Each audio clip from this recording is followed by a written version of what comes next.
I came home early with a pink bakery box tucked under my arm, glazed pastries still warm, when I heard my husband's voice say something that made my stomach drop. If she finds out now, we lose everything.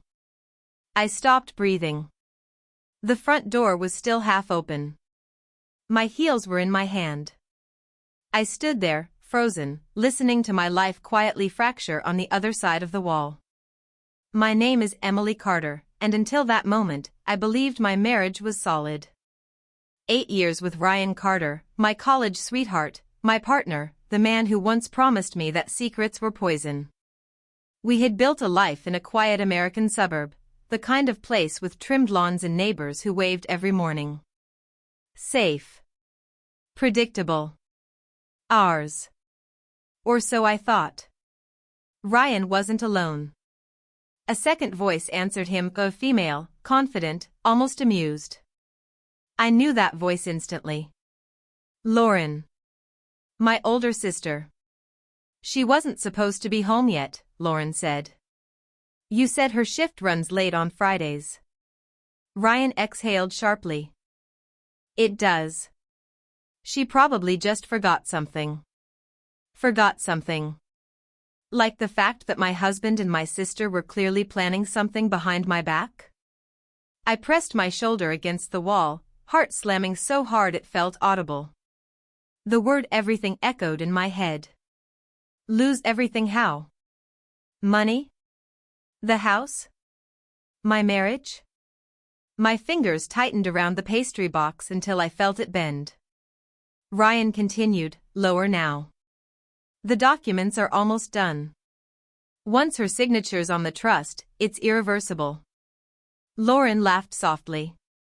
She won't even read it. Emily trusts you. She always has. That hurt more than I expected. Not because it wasn't true, but because they were using it. Memories rushed in, Ryan insisting we restructure our assets. Lauren suddenly helping with our finances. The way they exchanged looks when I asked questions. I had blamed stress. Work. My own overthinking. I was wrong. So what if she suspects something? Lauren asked. Ryan paused. Then we make sure she doesn't dig. She won't fight us. She never does. My vision blurred, not with tears, but with clarity. These weren't mistakes. This wasn't confusion. This was a plan. Carefully built. Slowly executed. And I was the final piece they needed. The floor creaked beneath my foot. Inside the living room, their conversation stopped. Did you hear that? Lauren asked. Ryan didn't answer right away. I stepped back into the shadows, pulse racing, realizing something terrifying and powerful at the same time. They thought I was still the woman walking through life unaware. Smiling. Trusting. Easy to control. They had no idea that, from this moment on, I was listening. I didn't confront them that night. I walked into the kitchen like nothing had happened, forced a smile, and held up the pastry box as if it were proof that I was still the same Emily they thought they knew. Surprise, I said lightly. Ryan's face flickered, just for a second. Relief followed too quickly. Lauren recovered faster, flashing her big sister smile, already reaching for a pastry like she belonged there. You're home early, Ryan said, too casually. Meeting got cancelled, I replied. Thought I'd treat us. No one mentioned the conversation I'd overheard. No one mentioned everything. But from that moment on, I started seeing the cracks. Ryan began taking calls in the garage. Not the kitchen. Not the living room. The garage, with the door shut, and his voice dropped low. When I asked who it was, he always answered too fast. Work. Lauren started coming over unannounced. She'd say she was just checking on us, yet every visit somehow turned into a private discussion with Ryan. When I entered the room, their voices stopped. Conversations shifted. Smiles tightened. Then there was the money. I noticed our joint account had fewer notifications. Statements were suddenly handled. Ryan insisted on managing the bills, something we'd always done together before. When I asked to see the paperwork, he kissed my forehead and said, "Don't stress yourself.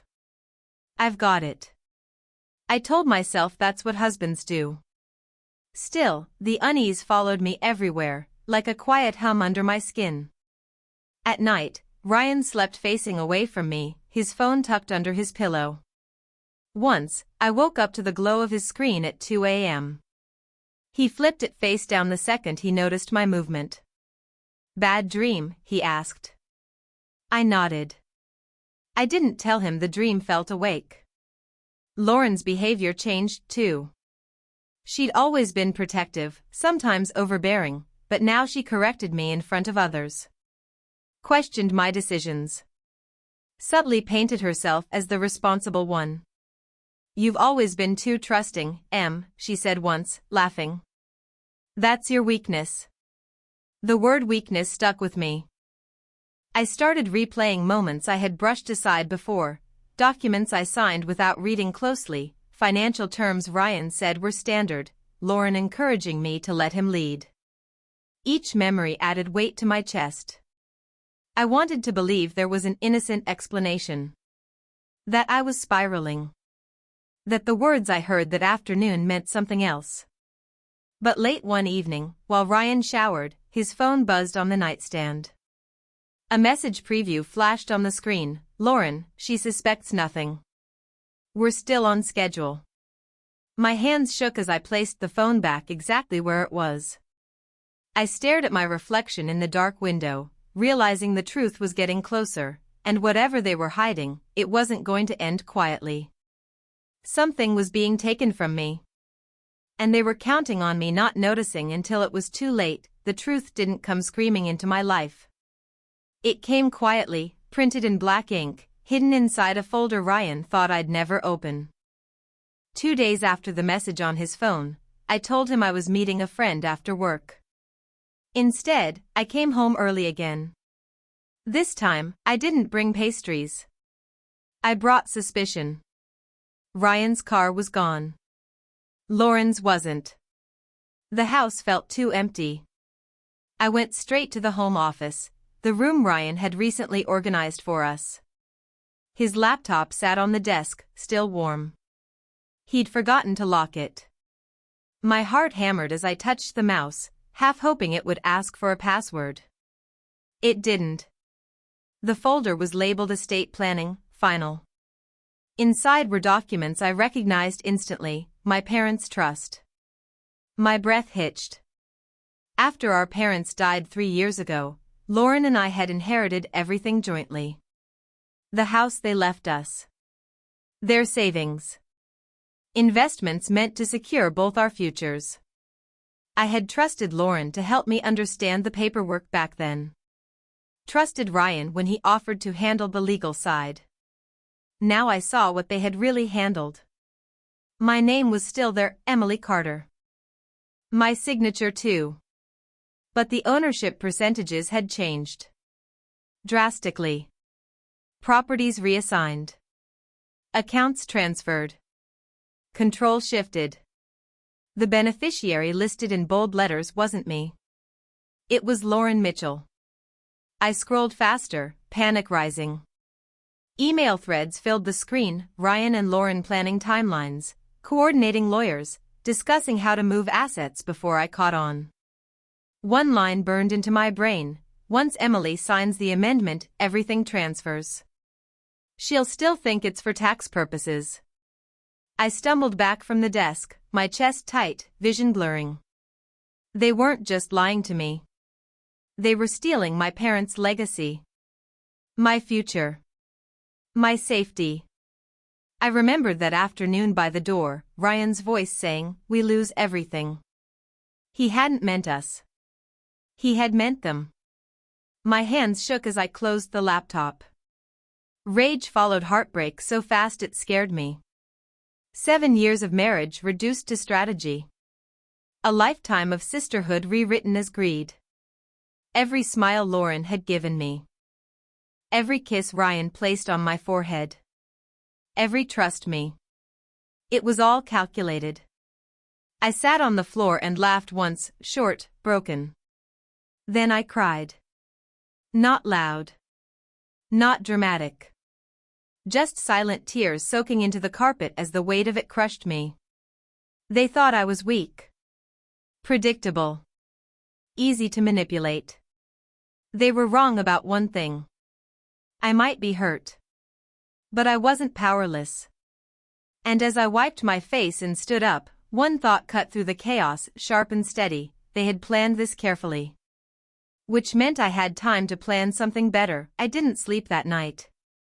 I lay in bed beside Ryan, staring at the ceiling while his breathing stayed slow and even peaceful in a way that made my skin crawl. Every inhale sounded like betrayal. Every exhale felt like proof that he believed he had already won. At some point near dawn, something inside me went quiet. The crying stopped. The shaking stopped. In its place came a strange, steady calm. I slipped out of bed and stood in the bathroom, gripping the sink as I looked at my reflection. My eyes were swollen, yes, but behind them was something new. Focus.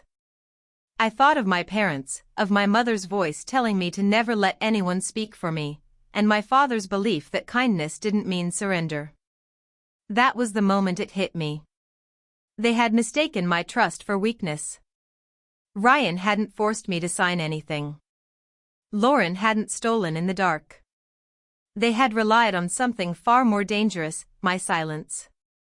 My habit of stepping back, of letting others handle things. And if silence had helped them take everything, then awareness could help me take it back. That morning, I played my role perfectly. I made coffee. I asked Ryan about his day. I laughed at Lauren's text inviting me to dinner later that week. No suspicion. No tension. I watched how relaxed they were around me, how confident. That confidence was my opening. On my lunch break, I didn't meet a friend. I met Angela Brooks, a lawyer my mother once trusted, a woman known for being calm, ruthless, and exact. I laid everything out: the trust, the signatures, the emails, the manipulation. Angela didn't interrupt. When I finished, she looked at me and said, "They moved fast because they thought you wouldn't notice until it was irreversible." "Is it?" I asked. She gave a small smile. "Not yet." Something inside my chest loosened for the first time in days. Over the next week, I gathered proof quietly. I forwarded emails to myself. I copied files. I photographed documents Ryan kept locked away. I learned the language of trusts and amendments, of consent and coercion. Each piece of knowledge made me stronger. One evening, as Ryan wrapped his arm around me on the couch, I felt no fear, only clarity. I wasn't trapped in a marriage anymore. I was undercover in one. Lauren messaged later that night, "You've been quiet. Everything okay?" I stared at the screen, then typed back, "Just tired." "I trust you." The irony didn't hurt anymore. Because now I understood the truth that changed everything. They thought the story was already written. They had no idea I had just picked up the pen. By the time Ryan and Lauren started relaxing again, my plan was already moving. I didn't rush. I learned quickly that people who feel powerful make mistakes when they think no one is watching. Step 1 was documentation. Every email Ryan sent to Lauren about the trust, I archived. Every late-night message.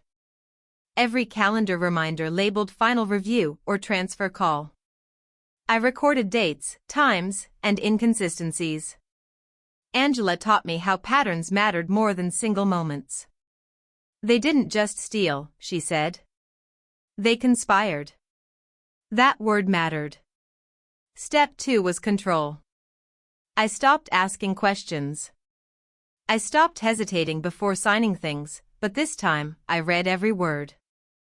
When Ryan slid a document toward me with that familiar smile and said, "Just routine," I signed only after confirming it changed nothing.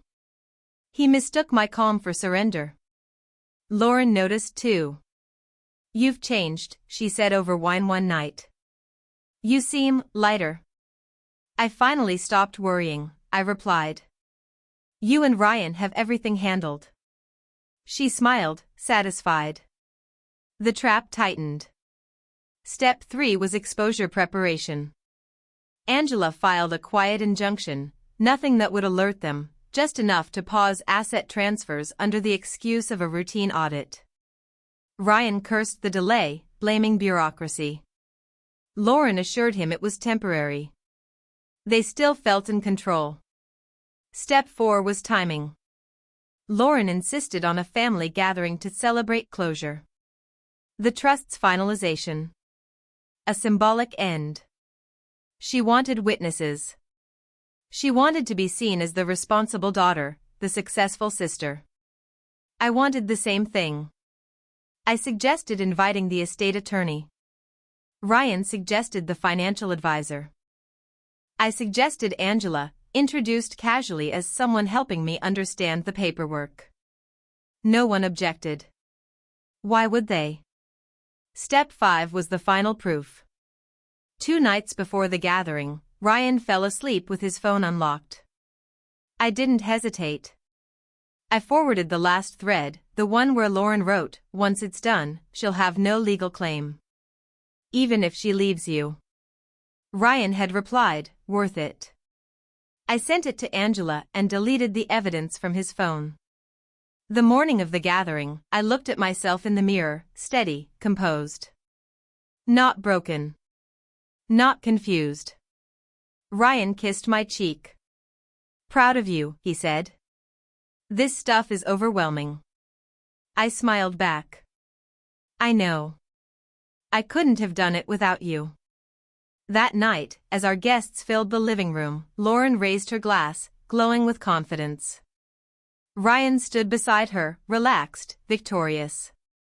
They thought the game was over. They didn't realize the documents on the table weren't a celebration. They were a confession. And in a few hours, they would understand what losing everything really meant. The living room buzzed with polite laughter and the soft clink of glasses. Papers were arranged neatly on the coffee table, tabs marked, signatures ready. To anyone watching, it looked like a celebration of order, of family coming together to finalize things. Lauren stood at the center, radiant. Ryan rested a hand at the small of my back, grounding, possessive. He thought this was the moment everything became permanent.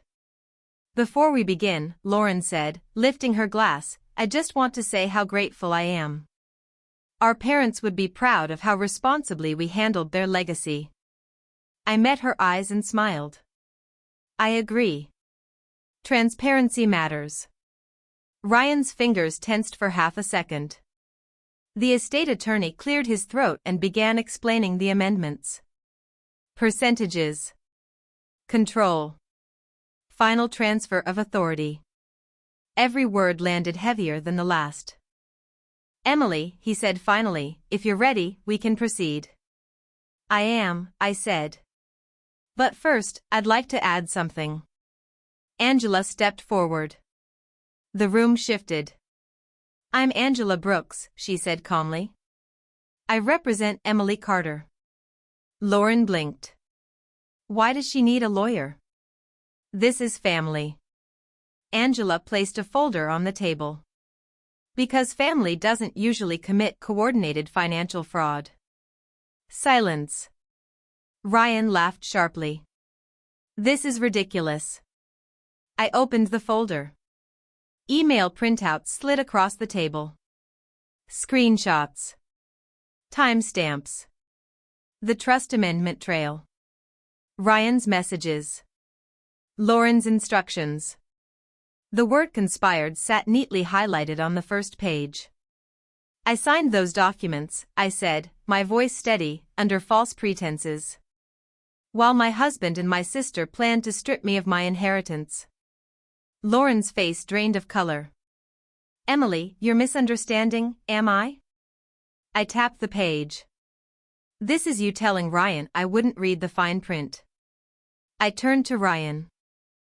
And this is you saying it was worth it, even if I left you. Gasps rippled through the room. The attorney stood. I need to pause this immediately. Angela nodded. Already done. A temporary injunction froze all asset transfers 48 hours ago.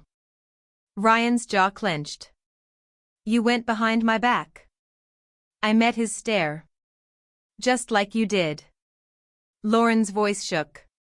You can't do this. It's already decided. I smiled then, not out of cruelty, but clarity. No. What you did was almost irreversible. What I did was legal. The attorney began gathering papers. Guests murmured. Phones came out. Lauren sank onto the couch, eyes wild. Ryan stared at me like he was seeing a stranger. You planned this, he whispered. Yes, I said softly. Because I came home early once, and heard you say you'd lose everything. I leaned closer. And now you have. The room erupted into chaos as lawyers spoke over each other, the celebration collapsing into public exposure. Their victory had lasted weeks.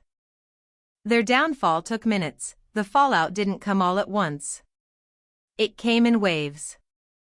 First, the lawyers. Then the court filings. Then the silence, long, suffocating, and deserved. Ryan moved out within a week. The house felt lighter without him, like it could finally breathe again. His accounts were frozen pending investigation. His reputation at work unraveled just as quickly once the legal language turned public. People don't look at you the same when fraud and breach of fiduciary duty attach themselves to your name. Lauren tried to fight it. She claimed confusion. Miscommunication. Sisterly misunderstandings. The judge didn't buy it. The emails did most of the talking.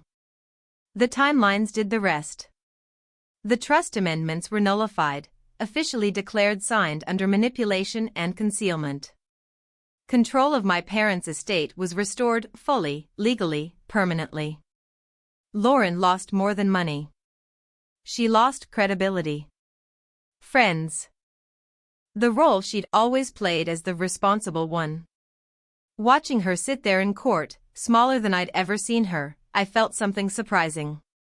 Not joy. Closure. Ryan didn't even look at me when the divorce was finalized. No apologies. No explanations. Just a man exposed, stripped of the story he'd built around himself. As for me? I kept the house. I kept the inheritance my parents worked their entire lives for. I kept my name untainted. But more than that, I kept myself. I learned something powerful through all of this: trust isn't weakness. Giving it blindly is. And silence doesn't keep peace, it just protects liars. Weeks later, I returned to that same bakery. I bought pastries again. Warm. Sweet. Familiar. But this time, I didn't bring them home early. I sat on a bench outside, sunlight on my face, and took the first bite as a free woman, no secrets waiting behind doors, no voices whispering about what I'd lose. Because the people who tried to take everything from me? They lost everything instead. And here's the part one want to ask you: have you ever trusted someone who was quietly planning against you? Have you ever felt that moment when your whole reality cracked, and you had to decide whether to break or rise? If this story gave you chills, if it felt real, tell me in the comments. Your story might be someone else's warning or strength. And if you want more stories about betrayal, truth, and poetic justice, subscribe. Because sometimes, coming home early doesn't ruin your life. Sometimes, it saves it.